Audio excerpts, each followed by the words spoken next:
At dawn in ancient Olympia, when the sun lifted itself slowly over Mount Kronos and turned the dust of the stadium to gold, the earth still remembered every foot that had struck it. The sand was not merely ground, it was a witness. Long before stopwatches, before medals, before records carved into stone, men leapt not to be measured, but to be remembered. Among those leaps hidden between myth and muscle lived the earliest spirit of what we now call the triple jump. The sacred ground of Olympia. In ancient Greece, athletics were inseparable from religion. The Olympic Games, first traditionally dated to 776 BCE, were not entertainment in the modern sense but sacred rituals dedicated to Zeus.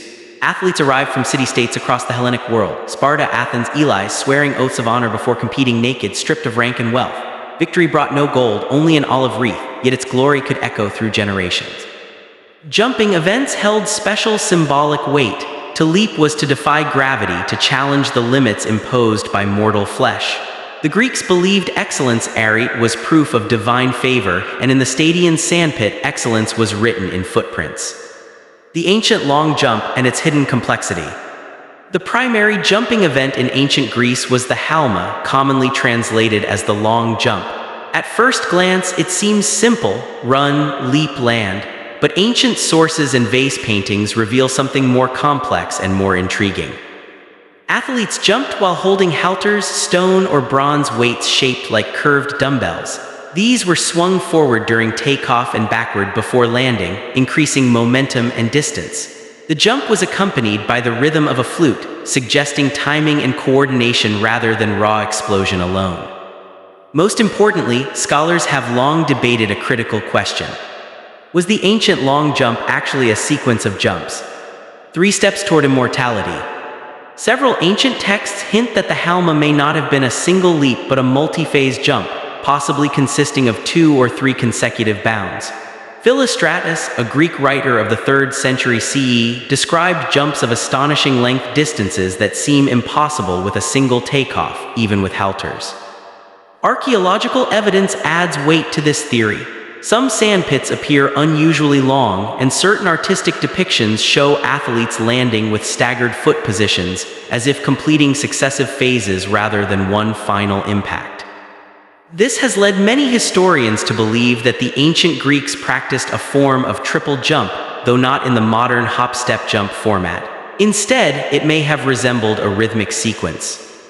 A bound, a recovery, and a final leap, each step flowing into the next like a choreographed dance with the earth. Myth and measurement. In ancient Greece, sport and myth were never far apart. Heroes were measured not in meters but in legends. One story tells of Shiniss of Sparta, a 7th century BCE athlete said to have jumped over 16 meters, an extraordinary claim even by modern standards. While exaggerated by time, such tales suggest that extraordinary multi-phase jumps were not only imagined but witnessed. Measurement itself was symbolic.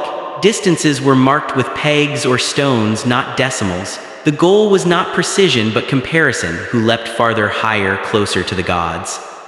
The pentathlon and the place of the jump. The jump was one of 5 events in the ancient pentathlon, alongside running, discus, javelin, and wrestling. Victory required balance, coordination, and versatility, qualities embodied perfectly by a multi-phase jump. Unlike modern specialization, ancient athletes trained their entire bodies. A jumper needed speed like a runner, strength like a thrower, and control like a wrestler. The act of chaining jumps together reflected the Greek ideal of harmony: no wasted motion, no single skill dominating the whole. Sound, rhythm, and technique. One of the most fascinating aspects of ancient jumping was its musical accompaniment. The aulos, a double-reed flute, set tempo, guiding the athlete's steps. This strongly supports the idea of a rhythmic, multi-step jump rather than a single explosive leap. In this sense, the ancient triple jump was as much performance as competition. It demanded timing, balance, and an almost poetic unity between body and sound. The athlete did not simply jump, he composed his movement. Decline and disappearance. As the Roman Empire absorbed Greece, athletic traditions shifted. Romans favored spectacle over sacred competition, and many Greek practices faded. The ancient games were officially abolished in 393 CE by Emperor Theodosius I, and with them vanished the halma's secrets. For over 1,000 years, the knowledge of ancient jumping techniques lay buried beneath dust and myth, preserved only in fragments of text and broken pottery. Rebirth in the modern era.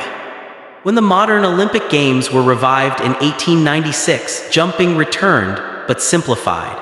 The triple jump, officially introduced in 1896 for men and later for women in 1996, emerged not from ancient manuals but from folk traditions and athletic experimentation.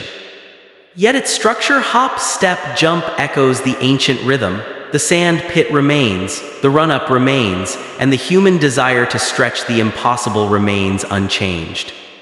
Legacy written in sand. The ancient Greeks never called it the triple jump.